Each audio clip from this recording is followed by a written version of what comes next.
ॐ भूर्भुवः स्वः। सभी भाइयों से बहनों से निवेदन करते हैं यह गीत सुनने की कृपा करें।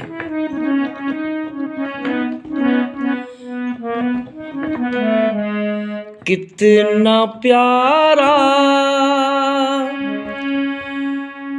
है ये भारत जिसमें हम रहते हैं। कितना प्यारा है ये भारत जिसमें हम रहते हैं। बड़े सौभाग्य की ये बात जो हम कहते हैं। कितना प्यारा इसी भारत में राम कृष्ण का अवतार हुआ। बहनों भाइयों, इसी भारत में मथुरा की धरती पे कृष्ण और अयोध्या की धरती पे राम का अवतार हुआ।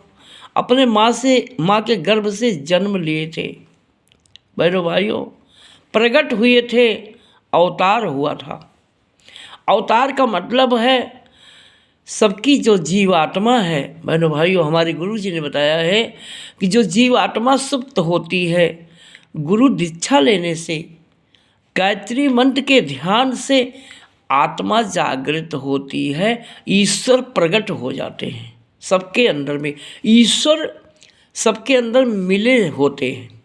ईश्वर उस तरह से सबको मिला हुआ है जैसे जैसे पानी में चीनी मिली रहती है, जैसे दूध में पानी मिला दो तो दूध दिखाई देता है, पानी गायब हो जाता है।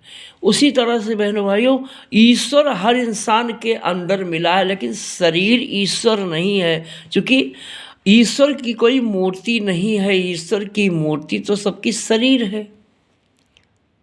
हर इंसान की शरीर ही ईश्वर की मूर्ति है, और किसी भी मंदिर के मूर्ति में ईश्वर नहीं रहते। ईश्वर प्राण का नाम है, ईश्वर आत्मा का नाम है, ईश्वर चेतना का नाम है, ईश्वर जो है सांस का नाम है। बहनों भाइयों, ईश्वर सबके अंदर मिले हुए हैं, लेकिन सुप्त रहते हैं। सुप्त आत्मा को जगाया जाता है, जिससे आत्मा बनी है।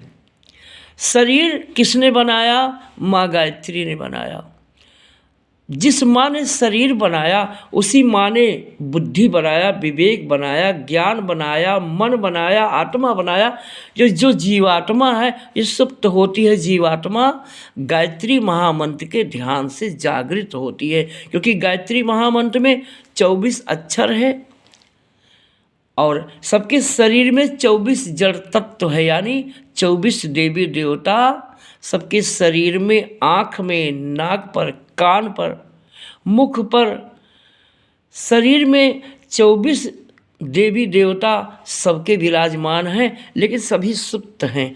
जब तक आत्मा नहीं जागृत होती है, तब तक हमारे शरीर के सभी देवता जागृत नहीं होते।